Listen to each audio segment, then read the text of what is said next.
मेरे प्यारे नौजवान साथियों, आप सभी को मेरा यानी भानु प्रताप कोला का बहुत बहुत प्यार भरा नमस्कार। प्यारे मित्रों, आप सभी का ऑडियो आर्टिकल में हार्दिक स्वागत है। साथियों, इन ऑडियो आर्टिकल में हम ऐसी बातों को व्यक्त करते हैं जिनको सुनकर कोई भी व्यक्ति सफलता के मार्ग पर चल निकलता है, फिर चाहे वो किसी भी रास्ते का व्यक्ति, किसी भी कार्य का व्यक्ति क्यों ना हो। आइए आरंभ करते हैं आज का आर्टिकल। साथियों, आज के आर्टिकल का शीर्षक है कैसे एक सेल्समैन की किस्मत बदल गई। आज जानेंगे साथियों कि किस प्रकार से एक सेल्समैन की किस्मत बदली, उसके पीछे क्या कारण रहे, शुरुआती उसकी क्या स्थिति थी और अंत में उसकी क्या स्थिति होती है। रियल एस्टेट का एक सेल्समैन रिक आर मेरे रविवारीय रेडियो प्रोग्राम को नियमित रूप से सुना करता था। प्यारे साथियों, मेरा प्रोग्राम नहीं, मैं जो आपके लिए ये ऑडियो आर्टिकल सुना रहा हूँ, ये एक महान लेखक हुए हैं जोसेफ मर्फी। उनकी बुक है और उसी का आर्टिकल मैं आपको सुना रहा हूँ। उसने मुझे बताया कि स्टॉक मार्केट के अपने व्यवसाय में किस प्रकार सौदेबाजी में उसका पैसा डूब गया और वह बड़े कर्जे में फंस गया है। उसे उम्मीद थी कि वह अपनी दलाली के कमीशन से कर्जा चुका देगा, किंतु इधर कई महीनों से वह कोई मकान या संपत्ति भी नहीं बेच पाया है। उसकी बातें सुनने के दौरान मुझे आभास हो गया कि उसकी वास्तविक समस्या क्या है। मैंने देखा कि वह अपने साथियों से ईर्ष्या करता था। उसके जो सहकर्मी उससे ज़्यादा प्रॉपर्टी बेचने में सफल हो रहे थे, ज़्यादा कमा रहे थे, उनसे वह हमेशा जलता था, उनकी निंदा करता था, उन्हें अपना दुश्मन समझता था।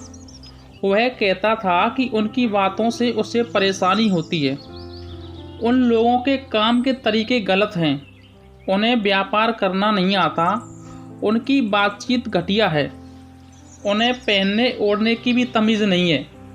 वह यहाँ तक कह देता था कि उनकी सफलता उनके घटियापन का सबूत है।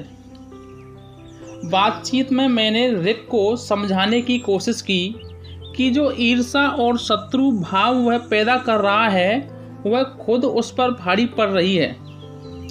दुर्भावना के विचार वह पाल रहा है, वे उसके जीवन में प्रतिबिंबित हो रहे हैं। दूसरों की सफलता की बुराई करके वह अपने अवचेतन मन में संदेश दे रहा है कि सफलता एक बुराई है, कि सफलता एक बुराई है, सफलता एक बुराई है।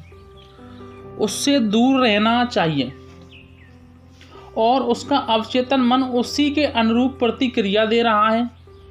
उसके अपने विचार अभाव, अड़चनों और गरीबी के प्रति आकर्षित हो रहे हैं, अर्थात गरीबी ला रहे हैं। दूसरों के बारे में हम जो सोचते हैं, उनके प्रति जो रवैया रखते हैं, उसकी उत्पत्ति हम स्वयं अपने अनुभव में करते हैं, क्योंकि अपने संसार बनाने वाले हम खुद हैं। अपनी जो भी संसार हम बनाते हैं वो हम स्वयं हैं। अपने और दूसरों के बारे में सोचने की पूरी जिम्मेदारी भी हमारी खुद की होती है। एक बार जब रिक को पता चल गया कि किस प्रकार वह अपने ही जाल में फंस गया है, किस प्रकार अपने ही विचारों और दुर्भावनाओं में पड़कर पतन के मार्ग पर चल निकला है, तब उसने अपने स्वभाव और धारणा में परिवर्तन लाने का प्रयास शुरू किए। धीरे धीरे उसने अपने स्वभाव और विचारों को रचनात्मक बनाया। साथियों, जो सफलता, उपलब्धि, धन और वैभव वह खुद चाहता था, वह दूसरों के लिए भी चाहने लगा। उसने दिन में कई बार ध्यान लगाकर प्रार्थना शुरू कर दी। वह प्रार्थना कुछ इस प्रकार थी: मैं अनंत की संतान हूँ, उसका वैभव मुझ में स्वच्छंद रूप से प्रवाहित होता है। मैं उसके वैभव से हर प्रकार से धनवान हूँ। प्रसन्नता, शांति, संपदा, सफलता तथा बिक्री का अंबार सभी कुछ मेरे पास आ रहा है। मैं जानता हूँ कि मैं वही पाऊंगा जो बोऊंगा। मैं अब मन की गहराई में छिपी संपदा के लिए प्रयत्न कर रहा हूँ, जिनके परिणाम अब शीघ्र ही दिखाई देंगे। मैं जानता हूँ मैं वही बोऊंगा, मैं जानता हूँ मैं वही पाऊंगा जो बोऊंगा, क्योंकि लिखा भी है, जो तुम मांगोगे वह तुम्हें दिया जाएगा और तुम्हारे मार्ग उज्जवल रहेंगे। रिक के स्वभाव में परिवर्तन का परिणाम उसके संबंधों पर उजागर होने लगा था। उसके संबंध सभी से मधुर हो गए। उसके साथी सहयोगी अब परामर्श और सहायता के लिए रिक की ओर आकर्षित होने लगे। उसका मिलना जुलना बढ़ गया। लोग उसकी प्रशंसा करने लगे।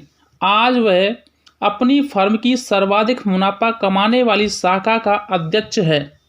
बिक्री को बढ़ाने के लिए आयोजित वर्कशॉपों में उसे आदर से बुलाया जाता है।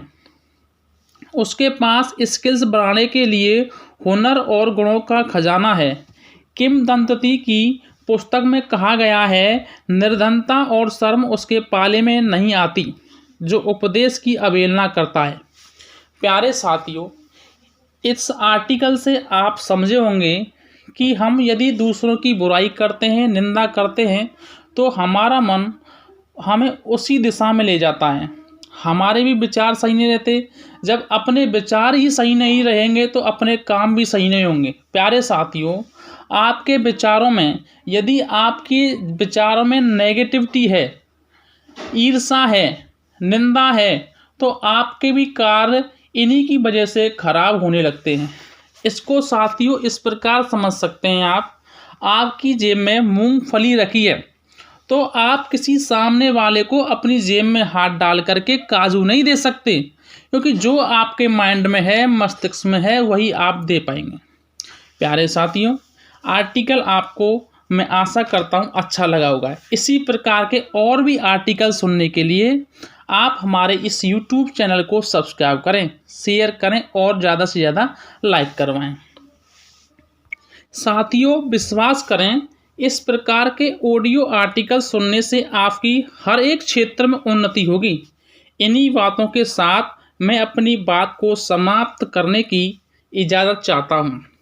वह ईश्वर से प्रार्थना करता हूँ कि वह आप सबको बहुत मजबूत बनाए, ताकि आप एक शक्तिशाली जीवन जी सकें, शक्तिशाली समाज का निर्माण कर सकें, एक शक्तिशाली देश और एक शक्तिशाली दुनिया बना सकें। बहुत बहुत धन्यवाद। जय हिंद साथियों।